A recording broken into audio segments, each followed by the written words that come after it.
All right, guys, we got a semi-big package here from my comic shop. I used some trade credit, got a few things. One's really kind of cool, so I'm excited to open it up. So stick around to see what I got.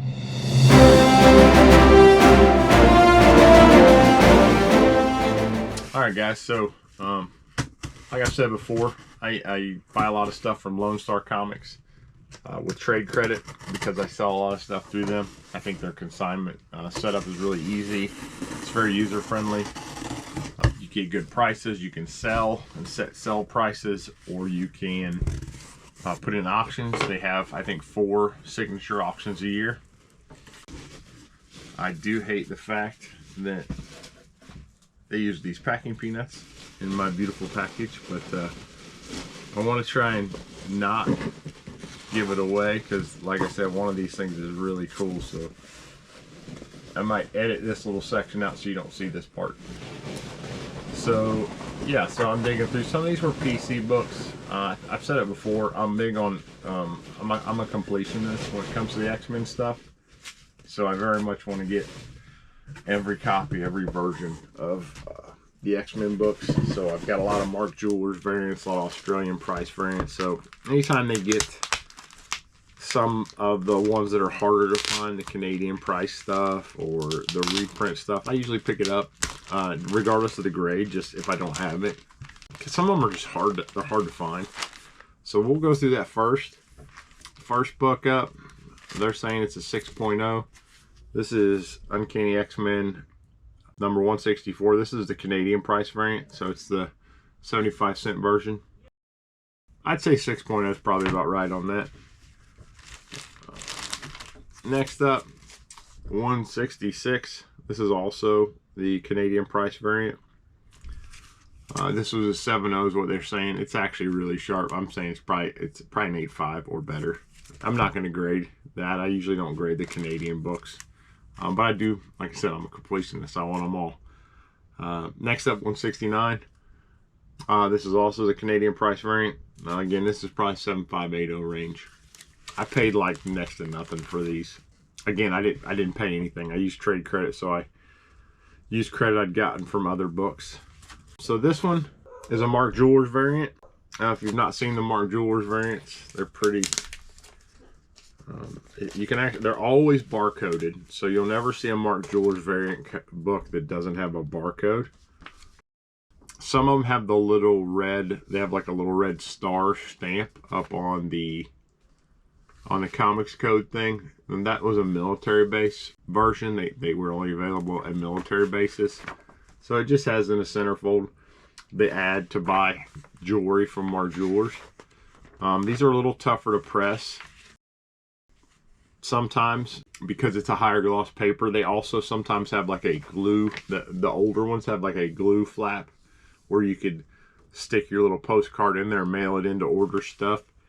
And that's really difficult when you try and press that, because if it gets hot, obviously the glue will get tacky and could stick together. But again, 235, this is a low grade. This is probably a 3.5, maybe a 4.0.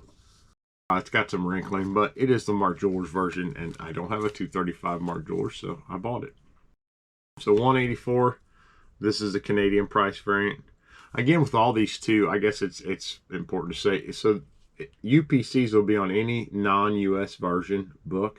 So Australian price variant, Canadian price variant, once they started doing this. If you get like a 60s book that's a UK version, it's not going to have a UPC. But once they started doing UPCs and they became normal, which is I think in the 70s at some point.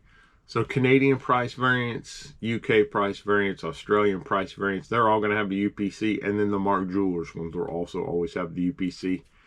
The only time the ones that have the little Spider-Man or the X-Men logo or whatever, those are all from comic book shops, and only US comic book shops would have that. So any foreign copies would have the UPC.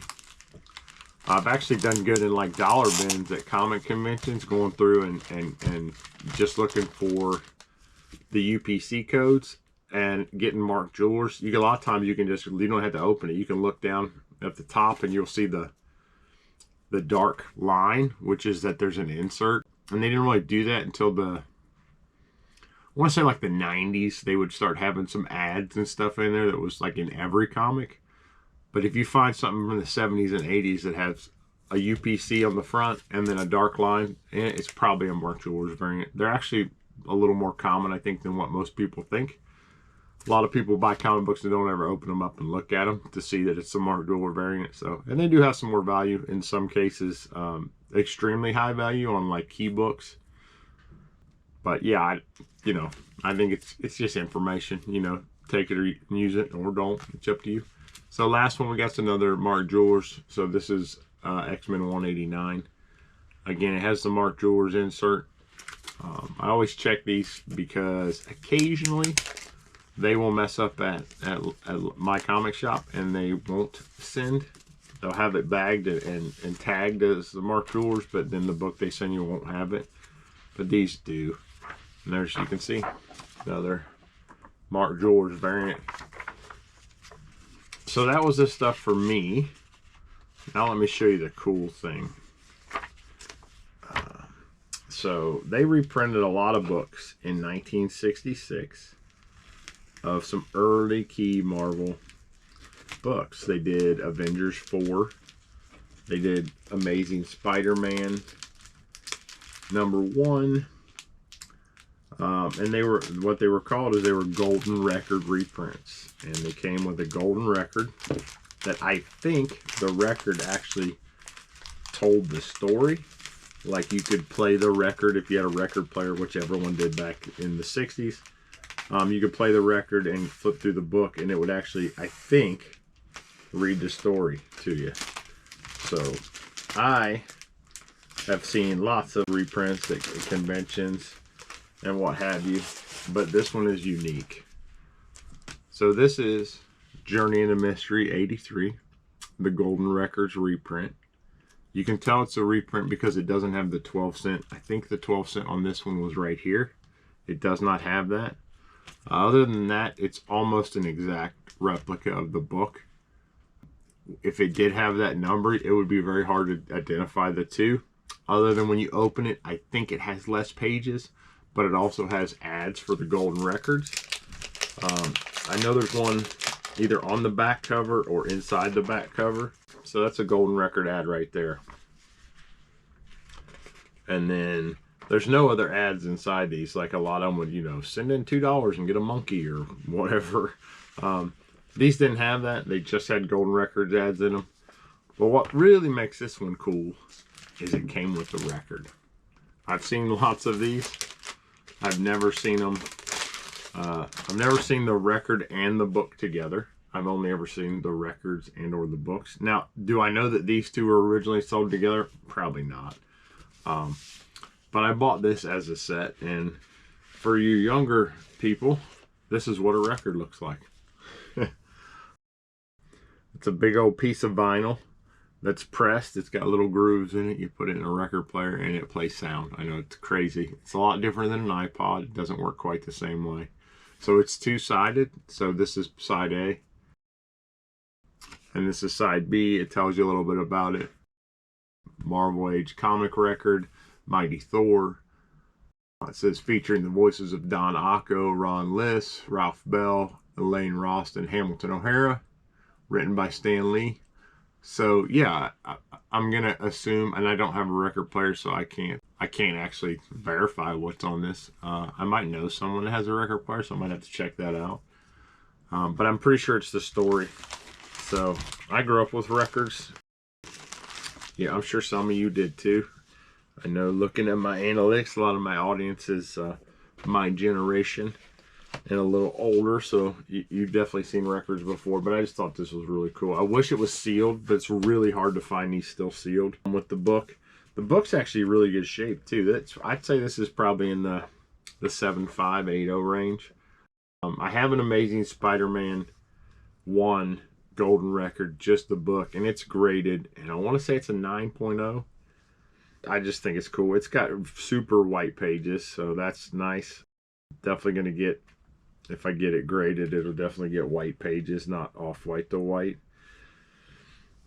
But yeah, I mean, like I said, it's definitely a pretty high grade. I'd love to have Journey into Mystery, 83 in this kind of grade. That's like a $10,000 or $12,000 book. This one's not quite so much. So yeah, but I thought, like I said, I thought I'd share it with you guys. I thought it was cool. So let me know what you think. Leave a comment. If you've ever seen one sealed, let me know.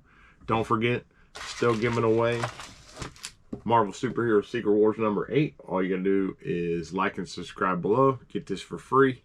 Any video we've talked about this book that you leave a comment on, if you like and subscribe and leave a comment on, you'll be entered. So the more videos you watch, the more comments you leave, the more entries you get. So thanks again for watching, guys. Hope you enjoyed this. Like I said, if you did, let me know. Let me know what you think. If you hate it, let me know. If you want to see something else, different content, I'm very open-minded. Anything comic book driven, I'm definitely more than willing to talk about. So thanks again for your time, guys. We'll catch you next time.